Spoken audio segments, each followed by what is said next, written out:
All right. Appreciate y'all being here. Crazy fourth quarter. I don't think I've ever been a part of a game like that. This one stings more than even the one last week.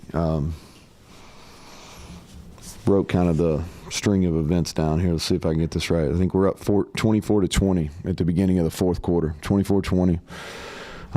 14 minutes and some change, and we run into our own punt returner.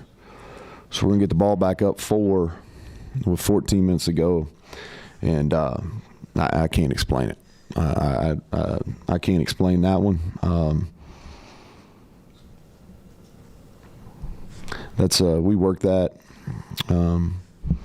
twice a week, that very situation, and that's a hard one for me to explain. And they score, and it's 27-27.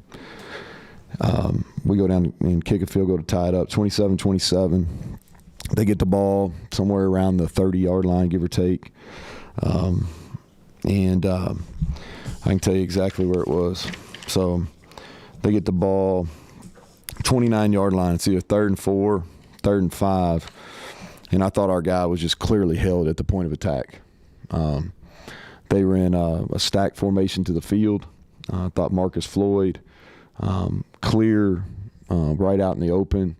And then we miss a tackle. Presley goes in to score, 34-27. And then we get the ball in midfield, 4th and 2. And I felt like we were struggling, which proved right. We were struggling to tackle, so went for it right there. And really we should have handed it off. And Garrett played his tail off. Like he played his tail off, gave us a chance to win. Sometimes he thinks he's Superman. He can make all the plays, but that read told him to give it. And he's got to give it. And I'm not faulting him because I thought he's the only reason, we had a chance. He was really good. So they get the ball at midfield, and then from there on out, it's the Ollie Gordon show. He had 150 yards in the fourth quarter. I don't think I've ever seen that. I've never been part of a team that gave up 150 yards in a quarter to somebody. I don't know if we tackled him in the fourth quarter. Extremely frustrating. I thought offensively we competed, got back into it. On that last drive, I thought we clearly got pass interfered. Cole Taylor on the first down play down there. So I'll have to get an explanation on that one. But I thought we'd score there and kick again and see what we had. And but that's kind of disappointing, to say the least. I thought this was a game that going in the fourth quarter we had a chance. Really had a chance to go up and take either a 7 or an 11-point lead. And some mistakes that I have a hard time explaining. So start with your defense, and they were holding on through the first 3 quarters, holding people to at least field goal tries. But fourth quarter, just fatigue. What was it? Without watching it, we didn't fit the runs. They weren't doing anything special. They were running split zone. It's probably our first or second most called play here, and so it's something we see every day. Wasn't any surprises. They got in the pistol maybe a little bit more than they have in previous games. But other than that, we just missed a bunch of tackles and ran by the ball. And that's what it looked like from the sideline. Now, I may tell you something different on Monday, but we ran right by the ball and missed tackles. With 2:36 left, what was the thoughts on the onside kick, and did you think about setting it? So we had both of them called up. So when they got the penalty late hit on the kicker, it's very – you're talking about maybe a 10-yard difference. So then probably was going to kick it deep until they got the late hit on the kicker. Once they did that, the ball's in such a, you're dealing with 10 yards. So, then it makes the risk worth the reward. You went unbalanced, heavy set as much as I can remember. You've done it in the past, but was that the most, and why was that sort of the game plan? Yeah, so try to put our best people at the point of attack. I thought we really kept them off balance. We did some good things. We ran the ball for 226, threw it for 250. There was probably another, 50-plus yards there in the pass game. So we just wanted to get them uncomfortable. They were kind of matching it and playing 4 down, which is not what they practice. You know, they're 3 down, and they were. We really felt like we had them off balance and did some good things. We started the game really porous on offense, you know, and recovered well after that. But both halves really, I'd love to have the first drive after halftime back. You know, it wasn't very good. But I thought we did some good things offensively. Did you sense any adjustments or anything to open up space for Ollie that they did at halftime or in the fourth quarter? Or yeah, I mean, the third quarter, he's a good back, right? So he's going to – and they handed him the ball a bunch, you know, through 3 quarters. I think through 3 quarters – I'm going to ballpark this, Mike. I don't know if I'm exactly right. He had 120 to 130 probably.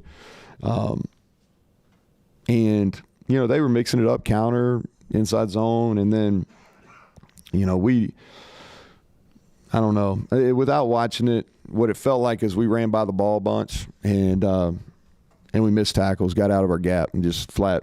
I don't know how many tackles we missed. It felt like a bunch. It was some of that fatigue, fourth quarter, guy running at you again and again, and just No. the numbers a little bit too. Yeah, he didn't get fatigued. You know, that's kind of the way I think about it. Is it's a hell of a lot harder to run the ball 29 times than it is to stand back and tackle them, probably. You know, because we're rotating some guys in. Now we don't have much depth at linebacker right now. And I think that showed. We got some really young guys right there at the point of attack, and they're kind of learning as we go. So was fatigue a factor? Maybe. I have a hard time really, as much as we train and prepare, I have a really hard time pointing to that and saying, hey, fatigue got us. I don't know.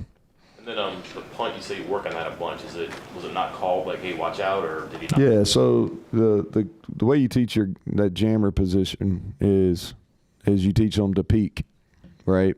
They're always peeking. So you got to, when you go back and get your guy, you always peek the returner, and that's the way we work it. So we work a drill every Monday, and then when we do punt return, which is on Tuesday, Thursday, and Friday, you know, that's something that we constantly do. What's Garrett reading on that 4th and 2? It was just his own read. It was his own read, and you'll have to ask him. But my jump at my hunch is pretty good with him, and he just tried to make a play. He said, "I'm going to make a play," and the end got upfield, and he should have handed it. What did you like about that play call overall there? Because we ran it about 3 other times, and we had an explosive run on it, really good run. You know, we had numbers. You get 2 for 2. You read their best player, you know, and so if they bend, then you got our guy who's been our best player on offense, skill wise, which is Garrett running the ball. If they don't, then it's lagging. Our backs will fall forward for 2, and you got a first down. What did you say to the team after the game, just after last week and this again? Yeah, you know, like here's the thing is like you got to play better. You know, I'm not in the mode where like nobody feels sorry for us. You know, like we didn't play well enough to win last week, and we made some untimely mistakes, and we got 5 games left, and nobody on our schedule feels sorry for us. You know, like UCF we go down there next week, and they played one of the top teams in the country's tails off. You know, coming off a bye week, we come back home and BYU, they don't care. You know, nobody we play on our schedule is going to feel sorry for us. And at the end of the day, man, you got to prepare and you got to go play. And I thought our guys were prepared. I don't think this is a lingering. You know, if we come in here and this game wasn't, then you say, oh, we had a hard time responding. That's not the case. We responded. We're up 24-20 in the fourth quarter, and we don't get it done. You know, and you got to figure out ways to win, especially at home when you're up 24-20. So you don't think the emotions of last week? Say again. You don't think the emotions of last week's loss? No, because we're right there, Greg. You know, like, and here's the same thing. I think it's an easy, like, I refuse to take easy outs. Like, you know, and I'm not, you know, the questions are legit questions, right? Mike asked about fatigue, and that's a legit question. But like, I just refuse to accept that as an answer. You know, they're playing the same schedule we are. You know, they played on Saturday. We played on Thursday. You know, the emotions, like every game's an emotion. You know, every game, you win or lose. You know, there's highs and lows, but you got to be able to respond. And I don't think that game, because we're sitting there with a chance to win, you know, like in the fourth quarter. And like I said this just a second ago, if this was a game that we were never in, or, it wasn't competitive or something like that, then yeah, I think then you go and all right, well, how do we get them ready? And we got to really evaluate how we attack the the loss and all that kind of stuff. But that wasn't the case. We're right there in the fourth quarter, chance to win, and we don't get it done. And that's what you got to go attack is, okay, why are we missing tackles? Why do we not get any separation at wideout on the last drive of the game when we still were in it? Those are the things you got to be able to go back and reevaluate. Is there a better call we could have had on 4th and 2? Those are the things you go back and reevaluate. But I don't think I'm not gonna allow that to be an out for us. Yeah, he had a lower leg injury. No more when I meet with you guys on Monday. I know they sent him for X-rays. That's all I know. Did Tomas warm up? Yeah, he warmed up, but we weren't going to play him. This is just kind of the next phase in his. He needed a day, so we just used the warm up as his kind of. The start, it's 10 out the first quarter, but it's kind of quirky with the turnovers. But did you feel good? Not about the turnovers, but whatever you're talking about there about. Yeah, the response coming back. Yeah, so like we come out and really, man, just like as weird as the fourth quarter was, the first couple of possessions were really weird too. I thought that the ball hits them on the punt return. We get the ball back, and then Cole basically gets the ball taken away from him. We got the ball in the red zone with the chance to really take advantage of something early, and we don't. And then Garrett makes a bad decision, throws it into it, and we're down 10-0. And then I thought we showed some real, determination, heart, however you want to use it, to get back into it and take the lead going into half. So we overcame that slow start. Just need to finish better. There's great coaches all over this conference. What does Mike Gundy do to make things difficult for them? I don't know. I think it's a player's game, and I'm not taking away from Mike. He went and recruited Ollie Gordon.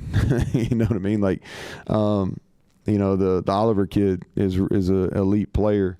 The thing and what I do credit Mike is he's done it for a long time. He's done it a bunch of different ways. That's what I said on Monday as well, or during the press conference on Monday. I give their staff a lot of credit. They've gotten those guys back after a really tough loss to South Alabama, and then they've played really lights out since. They had a really close game where they don't turn the ball over. They beat Iowa State, and then they played 2 ranked wins, and then coming in here and winning. So, but he's done a really good job for a long time. Coach Michael Hayes was shook up on that last extra point. How's he doing? Yeah, I'll know more. He got hit in the lower leg pretty good, and so hopeful we'll know a little bit more here when I get with the trainers after this. Okay, thanks, Coach. Yep.